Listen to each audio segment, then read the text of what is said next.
Jadi apa yang sedikit cuplikan yang Pak Rolando Samsi tadi ceritakan, itu saya juga ngalami Bapak Ibu. Jadi sekitar 2 tahun yang lalu, setelah masalah itu akhirnya kita semuanya bingung apa yang harus dilakukan.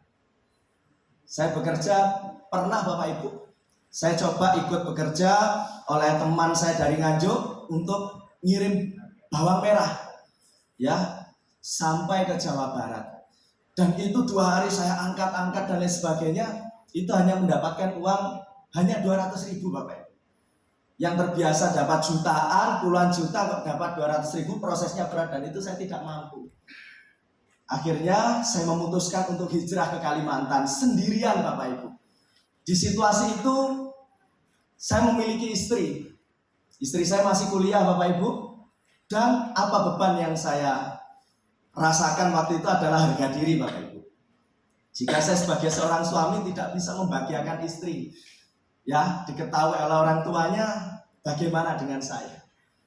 Dan akhirnya saya memutuskan untuk hijrah dari Surabaya ke Kalimantan Tengah, tepatnya di kota Palangkaraya Bapak Ibu. Dan saya sendirian, tidak kenal siapapun, tidak punya keluarga di sana, bahkan saudara saya tidak punya. Hanya diri sendiri yang berangkat ke sana Bapak Ibu.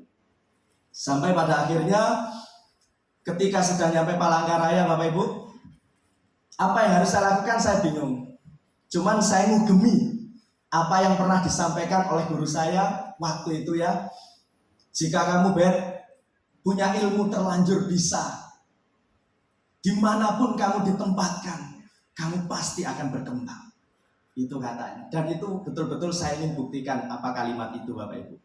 Akhirnya ketika saya sudah di sana Bapak Ibu, saya menempati ya kontrakan bekas teman saya dulu waktu itu, kurang 2 bulan Bapak Ibu. Saya tempati, ya setelah itu bingung. Setelah kontrakan habis, bingung. Apa yang harus saya lakukan Bapak Ibu? Saya tidak tahu. Saya ngalir terus. Bahkan waktu itu pernah coba konvensional sama teman di sana. Yaitu jualan es buah yang ditata-tata itu Bapak Ibu. Ya ditata-tata ada cappuccino, ada ini saya pernah lakukan itu. Ya hari pertama untungnya luar biasa. Hari kedua agak surut. Ya karena 1 bak 2 bak itu tadi dikasih es batu secara langsung diaduk, setelah itu dituangkan. Nah waktu itu hari kedua, hari ketiga hujan Pak. Akhirnya apa? Bisnis yang laku atau tidak tapi tetap cair ya itu Bapak Ibu. Ya kan? Bukannya malah dituangkan malah habis, justru malah bertambah karena cair Pak. Es batunya karena saking banyaknya. Akhirnya hari kedua, hari ketiga, hari keempat tidak balik modal untuk beli lagi kulak buah di pasar, tidak bisa. Mau tidak mau akhirnya ya bangkrut. Mau tidak mau akhirnya tidak bisa diteruskan. Terus bagaimana ini caranya? Akhirnya Bapak Ibu, disitulah saya mengalami kesulitan. Waktu itu sebelum diproses itu, jujur saya tidak pernah yang namanya dekat dengan kedua orang tua saya tidak pernah. Saya merasa cuek dengan kedua orang tua saya merasa ya tidak peduli sama sekali waktu itu. Dan ketika saya mengalami keadaan kesulitan Bapak Ibu, yang saya bisa hanya satu hal. Ketika di sepertiga atau jam 12 malam ke atas, saya hanya bisa menangis. Yang tadinya saya tidak kenal sholat Bapak Ibu, mulai satu persatu saya paksa karena Pak kesulitan yang menghantam saya untuk saya harus kemana ini. Minta tolong orang lain, tidak ada yang menolong waktu itu. Ya, sampai pada akhirnya saya mulai memperbaiki sholat saya Bapak Ibu. Satu terpaksa lali lupa yang tidak terbiasa baca Quran, saya mulai baca lagi sebisa saya Bapak Ibu. Di sepertiga malam saya nangis. Ya Allah saya harus kemana? Ya Allah saya harus bagaimana? Dan itu yang saya alami berbulan-bulan Bapak Ibu. Akhirnya saya ingat apa yang disampaikan oleh ya orang yang saya anggap guru waktu itu seperti ini. Ketika kesulitan itu menghantam kamu, ketika ujian itu menerpa hidupmu, manusia ada hanya 2 pilihan. Apa itu? Kembali ke jalan Allah atau justru kembali ke sebaliknya Bapak Ibu. Ketika kita dihadapkan suatu kesulitan hidup, akhirnya apa? Ternyata gara-gara saya betul-betul ingin merubah hidup saya Bapak Ibu, Akhirnya Allah pilihkan saya jalan untuk lebih dekat kepada Allah Subhanahu wa taala. Setiap hari apa yang saya makan saya bingung Bapak Ibu. Ya untung saja ini jujur terus terang mumpung ada istri saya cerita pada Bapak Ibu semuanya. Ketika saya di Kalimantan, ya teman saya terus terang yang senang berteman sama saya itu kebetulan cewek-cewek Bapak Ibu. Cewek-cewek ya tidak hanya cewek muda, rondo-rondo seneng Pak. Koncoan kali kula. Iya. Akhirnya apa? Ketika saya silaturahmi, ketika saya berteman, ya nggak kepikiran nanti apa yang dimakan juga kepikiran karena mereka semua teman-teman di sana baik semuanya Bapak Ibu. Ya waktu istri tidak ada di sana, nah, ya akhirnya waktu itu terus dikabari istri lulus kuliah. Nah bagaimana ini? Mau tidak mau saya sebagai laki-laki ya setelah kuliah harapan orang tua istri itu suruh melanjutkan yayasan milik keluarga pribadi untuk menjadi guru yang meneruskan. Akhirnya saya boyong ke Kalimantan merantau bersama Bapak Ibu. Dari situlah betul-betul kesulitan, ya ujian sulit itu saya hadapi bersama-sama istri saya Bapak Ibu. Terus proses itu berlalu setiap hari, setiap minggu, bahkan setiap bulan itu yang saya alami. Mau sambat siapa? Mau mengeluh pada siapa kecuali kepada Allah Subhanahu wa taala Bapak Ibu. Akhirnya begitu itu terjadi Bapak Ibu, justru ketika istri saya di sana nggak mungkin dong istri tak ajak ke tempat teman-teman terus numpang makan dan itu buka, nggak mungkin, nggak masuk akal. Harga diri, betul nggak kira-kira? Akhirnya singkat cerita Bapak Ibu, yang tidak terbiasa puasa Senin Kemis gara-gara keadaan, akhirnya saya coba lakukan puasa Senin Kemis Bapak Ibu. Ya Allah bagaimana ini? Tolonglah hamba ya Allah. Akhirnya apa Bapak Ibu? Singkat cerita, saya mendengarkan suatu ceramah yang intinya jika engkau memperlakukan ibumu seperti raja, niscaya Allah akan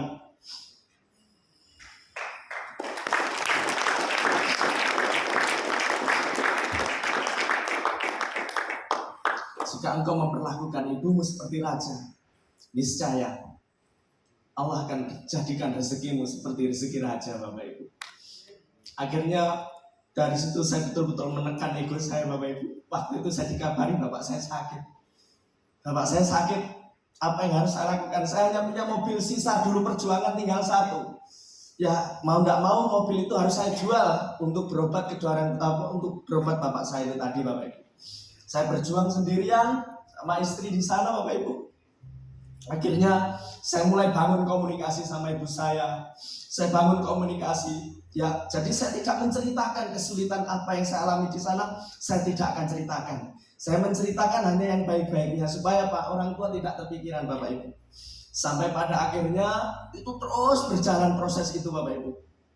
Ya, akhirnya Pak singkat cerita, waktu itu saya ingat betul akhir Desember tahun 2021 Bapak Ibu. Saya tidak pernah komunikasi sering secara langsung dengan Bapak Haji Adi Sumarno. Saya tidak pernah Bapak Ibu. Tiba-tiba entah kenapa saya ketika roll karena sulit hidup Bapak Ibu, saya bagaimana ini, tiba-tiba loh, ada nomornya beliau. Saya coba telepon. Begitu telepon, Pak, gimana kabarnya ya, basa-basi ngobrol. Akhirnya saya tanya, Bapak posisinya di mana atau sedang di mana? Oh, saya sedang di Banjarmasin, perjalanan mau ke Sampit waktu itu. Nah, berarti kalau dari Banjarmasin, Kalimantan Selatan menuju ke Sampit mau tidak mau pasti lewat Palangkaraya. Nah, dari situlah akhirnya Bapak Ibu, Pak, ya jika tidak keberatan, Bapak mohon mampir di tempat saya tinggal di Palangkaraya. Saya Sherlock, ternyata benar Bapak Ibu. Saya tunggu maghrib, beliau datang bersama keluarga dari Sampit Bapak Ibu. Akhirnya waktu itu ketika beliau mampir melihat kondisi saya Bapak Ibu, melihat di rumah seperti apa, beliau melihat betul. Akhirnya ya sudah, jika itu saya mendapatkan angin segar ketika ngobrol panjang lebar sampai tengah malam Bapak Ibu. Dikasih solusi, Bet, ini aja kamu geser aja ke Sampit, ya nanti entah ada pekerjaan atau usaha apa di sana yang lebih baik, ya mungkin bisa membantu lebih baik daripada sekarang. Akhirnya saya nurut Bapak Ibu. Karena tidak ada yang bisa mengarahkan saya waktu itu. Karena tidak ada yang bisa memberikan solusi pada saya waktu itu, Bapak Ibu. Akhirnya saya ikuti arahan beliau. Di saat di sana, Bapak Ibu, saya memutuskan ya apa yang bisa saya lakukan untuk pindah. Mau nggak mau, barang-barang yang mungkin bisa saya jual, akhirnya saya jual, Bapak Ibu, untuk pindah dari Palangkaraya ke Kota Waringin Timur sampai. Dari situlah saya dikenalkan oleh orang yang luar biasa, Bapak Ibu. Beliau orang baik, ya. Beliau hari ini saya anggap sebagai bapak angkat saya sendiri. Banyak sekali menolong saya, Bapak Ibu. Ya, beri tepuk tangan untuk Pak Anton Musa, Bapak Ibu. Saat itulah akhirnya saya punya peluang bagaimana caranya untuk berjualan pupuk. Ya mau tidak mau saya jualan pupuk, Bapak Ibu. Ya keliling kebun dan lain sebagainya, itu saya lakukan. Nah di saat itu istri saya hamil, Pak. Karena saya jarang di rumah, ya kan, saya mencari nafkah bagaimana supaya apa yang besok bisa dimakan itu bisa. Saya keluar rumah, saya berjuang. Ternyata gara-gara saya jarang di rumah, istri saya kepikiran, ya itu terjadi. Istri saya keguguran, Bapak Ibu. Waktu itu usia kandungan 3 bulan, saya bawa ke bidan, anak saya keguguran, jatuh, udah kecil gini bentuk orang, Bapak Ibu. Kecil. Akhirnya malam jam 12 saya mandikan, ya saya kafani. Setelah itu saya makamkan di sana, Bapak Ibu. Terima kasih. Saya makamkan di sana. Dari situlah akhirnya istri terpukul kan, ya merasa kehilangan. Padahal yang kita nanti selama 4 tahun saya berumah tangga. Akhirnya ya sudah, memang takdirnya Allah seperti ini ya, tidak apa-apa. Hari ini anak yang harusnya itu menjadi yang ditunggu-tunggu, Allah ambil kembali, Bapak Ibu. Ya insya Allah mudah-mudahan kelak di akhirat dia menjemput saya di surganya Allah, Bapak Ibu. Terus saya lakukan, saya sampai berjuang sampai pada akhirnya 1 tahun berlalu, Bapak Ibu. Akhirnya beliau memberikan sebuah angin segar. Beb, ini saya mau membuat perusahaan seperti ini, Bapak. Beliau cerita, ya sudah Pak, saya di sini tidak melihat bisnisnya apa, produknya apa, komisinya berapa. Yang saya lihat adalah jenengan. Saya percaya 1000% bahwa jenengan bisa membimbing saya untuk menjadi sukses. Apapun yang beliau arahkan saya ikuti, Bapak Ibu. Terus pokoknya manut mesti ketut, Bapak Ibu. Nurut pasti sugih. Akhirnya apa, Bapak Ibu? Di saat itulah akhirnya ada suatu kendala kecil di lapangan ketika proses untuk perusahaan yang hari ini mau kita kembangkan itu dulu dilaunchingkan. Pada saat itu, Bapak Ibu, saya dikabari baik seperti ini. Akhirnya ini tidak perlu saya ceritakan secara panjang lebar karena sangat panjang sekali ceritanya, Bapak Ibu. Intinya, ya di saat itulah akhirnya beliau memberikan kabar untuk 25 penggeraknya di seluruh Indonesia. Ini yang terjadi seperti ini. Anda bersedia atau tidak membantu ya saya dan Pak Haji untuk istiqomah memperjuangkan DSN dengan cara apa? Yaitu puasa 40 hari, Bapak Ibu. Dari situlah saya siap, Pak, karena saya terbiasa susah, Bapak Ibu ya. 1-2 tahun akhir-akhir itu saya terbiasa susah, makan sulit. Nek terima poso, Pak, gampang bagi saya bisa, itu malah enak. Betul nggak kira-kira? Menahan lapar tapi mendapatkan pahala Allah. Betul atau tidak, Bapak Ibu? Akhirnya Pak, puasa 1 hari, 2 hari, 3 hari kuat. Sampai alhamdulillah 40 hari saya ditelepon DSN siap launching. Dari situlah Bapak Ibu saya memutuskan untuk memperjuangkan bisnis ini, Bapak Ibu. Dan ketika saya memutuskan untuk memperjuangkan bisnis ini, apakah semudah yang Bapak Ibu bayangkan? Tidak. Apakah seperti Bapak Ibu sekarang? Tidak, Bapak Ibu. Saya memulai bisnis ini, Bapak Ibu, jangankan mobil, jangankan sepeda motor, sepeda ontel saya nggak punya, Bapak Ibu. Saya balik ke Jawa, nggak ada apapun, saya hanya ada tubuh, satu badan, sama keyakinan bahwa saya pasti sukses. Akhirnya Pak, proses demi proses, saya alami hinaan demi hinaan, saya alami Bapak Ibu, cacian demi cacian, saya rasakan Bapak Ibu. Saat itulah saya mencoba untuk pinjam motor ya kepada satu rumah Bapak Ibu, saudaranya istri. Saya pinjam, baru kita pakai full up, sudah ditelepon suruh pulang, ya sudah, karena namanya pinjam mau nggak mau juga harus ngikuti apa kata yang punya, betul enggak?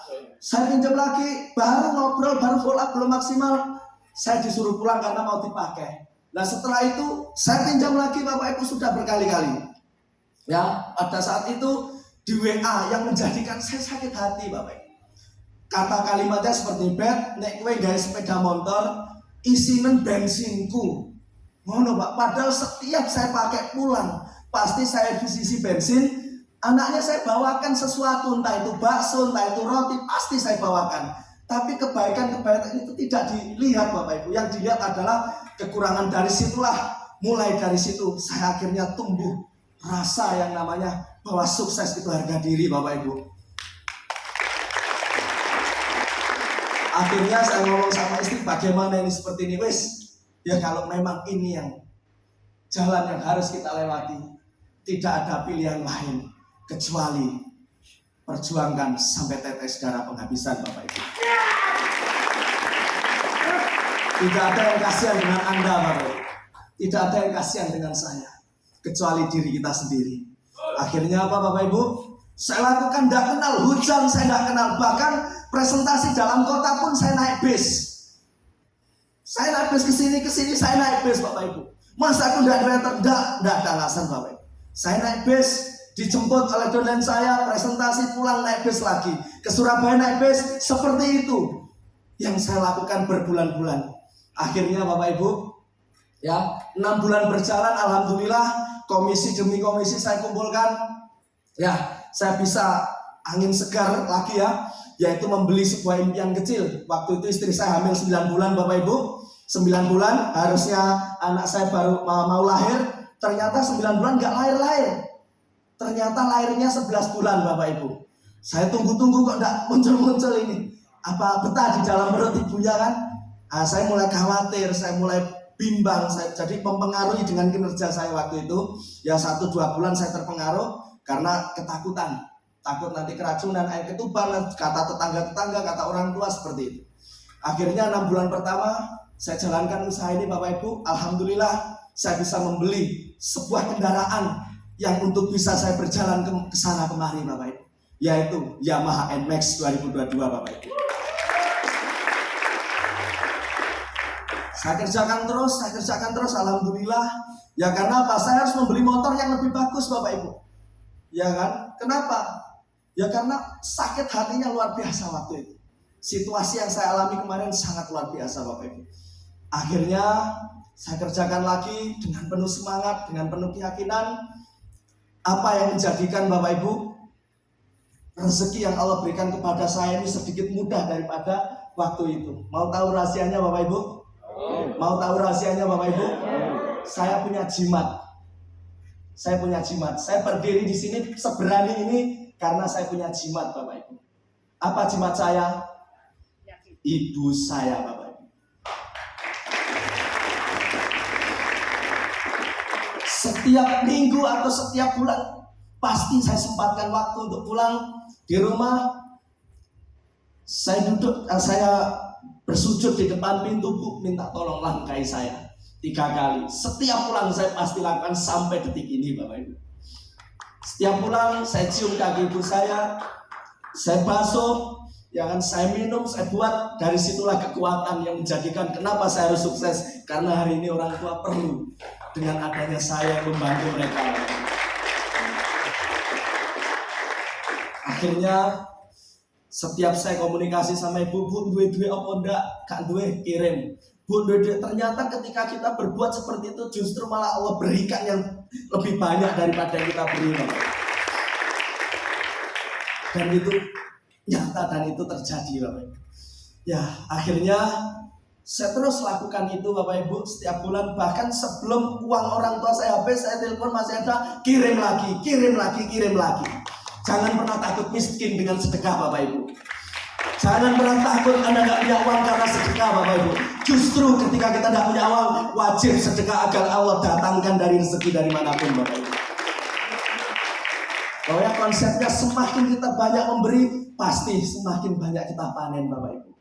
Akhirnya apa yang saya lakukan, Bapak Ibu, terus saya penuh keyakinan, saya kerjakan. Alhamdulillah Bapak Ibu, genap 10 bulan saya di usaha ini, Bapak Ibu. Yang tadinya kemana-mana berjuang naik bis, hinaan, cacian, itu sudah biasa untuk saya, Bapak Ibu.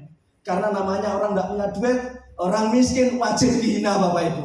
Betul tidak kira-kira? Wajib mengalami penghinaan, tapi jangan baper dengan adanya itu. Jangan baper, jadikan hinaan, cacian adalah motivasi bahwa Anda tidak serendah itu, Bapak Ibu. Anda pasti bisa dan Anda pasti mampu. Tidak ada yang berbeda dari kita, semuanya sama, Bapak Ibu. Akhirnya saya kerjakan 10 bulan. Hari ini alhamdulillah Bapak Ibu, 10 bulan pertama saya bisa membeli impian yang tidak terbayang sebenarnya. Karena target saya bukan itu. Jadi kenapa saya membeli impian? Karena dulu pernah tergesek, Bapak Ibu. Saya pernah punya partner yang luar biasa. Jadi kalau saya ketemu sama beliau ini kayak kucing karo tikus. Tom and Jerry, ngerti Pak? Mesti gelut, betul nggak kira-kira? Pendung-pendungan ya, ngono wis mesti nggak ada akurnya. Setiap ketemu dipameri komisi, setiap ketemu telung bulan tuku mobil dihancur arek iki aku ngono. Emosi Pak, betul nggak kira-kira? Terus betul-betul orang duit sepeda motor, orang duit apalagi mobil. Tapi beliau hebat, 3 bulan bisa membeli mobil dan tipe wajar. Lek tekan yang presentasi ini musiknya bayan terno. Aku dalam hati dihancur ada iki. Itu enggak kira-kira. Saya minta nono ya. Lihat saja nanti. Itu menjadikan motivasi bahwa apa Bapak Ibu perlu adanya seperti itu. Agar apa? Kita sama-sama bertumbuh Bapak Ibu. Ambil positifnya, betul enggak? Akhirnya ketika itu kelingan masuk genai, pokoknya kelingan terus aku. Dipameri komisi, lek gak ngono dipameri sing jenenge M-banking, Pak.